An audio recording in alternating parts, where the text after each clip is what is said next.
നമസ്കാരം. പൂരം കലക്കലുമായി ബന്ധപ്പെട്ടുള്ള അന്വേഷണത്തിൽ റവന്യൂ മന്ത്രി കെ രാജന്റെ മൊഴിയെടുക്കും.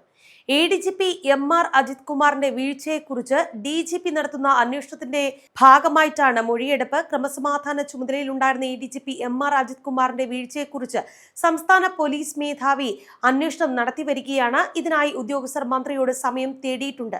തനിക്ക് ഈ വിഷയവുമായി ബന്ധപ്പെട്ട് മൊഴി നൽകാൻ പ്രയാസമില്ല എന്ന് തന്നെയാണ് മന്ത്രിയുടെ നിലപാട്. ഇക്കാര്യം മന്ത്രി മാധ്യമങ്ങളോടും പറഞ്ഞിട്ടുണ്ട്.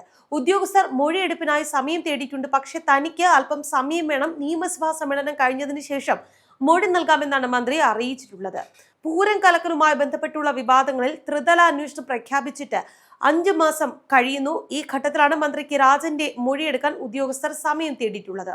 നിയമസഭാ സമ്മേളനം കഴിഞ്ഞ് മന്ത്രി മൊഴി നൽകും. നിയമസഭാ സമ്മേളനം ഇന്നാണ് അവസാനിക്കുക. പൂരം കലക്കലുമായി ബന്ധപ്പെട്ട മറ്റ് വകുപ്പുകളുടെ വീഴ്ചയെക്കുറിച്ച് ADGP മനോജ് എബ്രഹാം നടത്തിയ അന്വേഷണങ്ങൾ മാത്രമാണ് ഇതുവരെ പൂർത്തിയായിട്ടുള്ളത്. തൃശൂർ പൂരം കലക്കലുമായി ബന്ധപ്പെട്ട് പോലീസ് ഇടപെടൽ CPI വലിയ വിമർശനമായി ഉന്നയിച്ചിരുന്നു. ഇതിനു പിന്നാലെയാണ് ഇക്കാര്യത്തിൽ ത്രിതല അന്വേഷണം മുഖ്യമന്ത്രി പിണറായി വിജയൻ പ്രഖ്യാപിച്ചത്.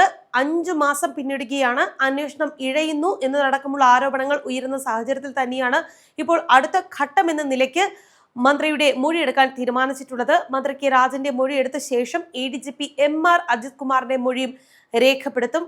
പൂരം കലക്കലുമായി ബന്ധപ്പെട്ടുള്ള വിവാദങ്ങൾക്കിടെ മന്ത്രി കെ രാജനും VS സുനിൽകുമാറും ഉൾപ്പെടെയുള്ളവർ ADGP MR അജിത് കുമാറിനെതിരെ രൂക്ഷമായ വിമർശനങ്ങൾ ഉന്നയിക്കുകയും ചെയ്തിരുന്നു. സംഭവം അറിഞ്ഞ ശേഷം ഫോൺ വിളിച്ചിട്ട് എടുത്തില്ല എന്നത് ഉൾപ്പെടെയുള്ള ആരോപണങ്ങളും ഉയർന്നിരുന്നു.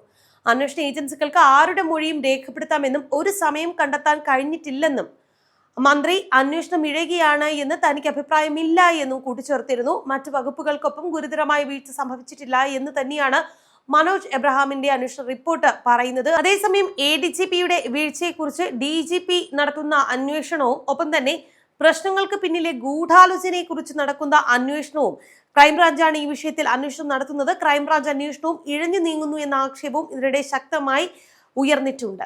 ഇതിനിടയിലാണ് മന്ത്രി രാജന്റെ മൊഴിയെടുക്കാനുള്ള നീക്കം തുടങ്ങിയത്. മന്ത്രിക്ക് രാജന്റെ മൊഴി എടുത്ത ശേഷമായിരിക്കും MR അജിത് കുമാറിന്റെ മൊഴി എടുക്കുക. ഇത് എപ്പോഴായിരിക്കും എന്ന കാര്യത്തിൽ വ്യക്തതയില്ല. അതേസമയം പൂരം കലക്കലുമായി ബന്ധപ്പെട്ട് MR അജിത് കുമാറിനെതിരായ DGP ഷേഖ് ദർവേസ് സിംഗ് സാഹിബിന്റെ റിപ്പോർട്ട് സർക്കാർ ഹൈക്കോടതിയിൽ സമർപ്പിച്ചിരുന്നു. ADGPക്കെതിരെയുള്ള നിരവധി പരാമർശങ്ങളാണ് DGPയുടെ റിപ്പോർട്ടിൽ പരാമർശിക്കപ്പെട്ടിരുന്നത്. ADGPക്ക് വീഴ്ച സംഭവിച്ചുവെന്നും തൃശൂരിൽ ഉണ്ടായിരുന്നിട്ട് കൂടി അദ്ദേഹം പ്രശ്നപരിഹാരത്തിന് വേണ്ട രീതിയിൽ ഇടപെട്ടില്ല എന്നും ഇത് വീഴ്ചയാണ് എന്നുമാണ് റിപ്പോർട്ട് പറയുന്നത്. സത്യവാങ്മൂലമായിട്ടാണ് ഇക്കാര്യങ്ങൾ സർക്കാർ ഹൈക്കോടതി അറിയിച്ചിട്ടുള്ളത്. നേരത്തെ തൃശൂർ പൂരം അലങ്കോലപ്പെട്ടതുമായി ബന്ധപ്പെട്ട് ADGP MR അജിത് കുമാർ നൽകിയ അന്വേഷണ റിപ്പോർട്ട് ആഭ്യന്തര സെക്രട്ടറി തള്ളിയിരുന്നു.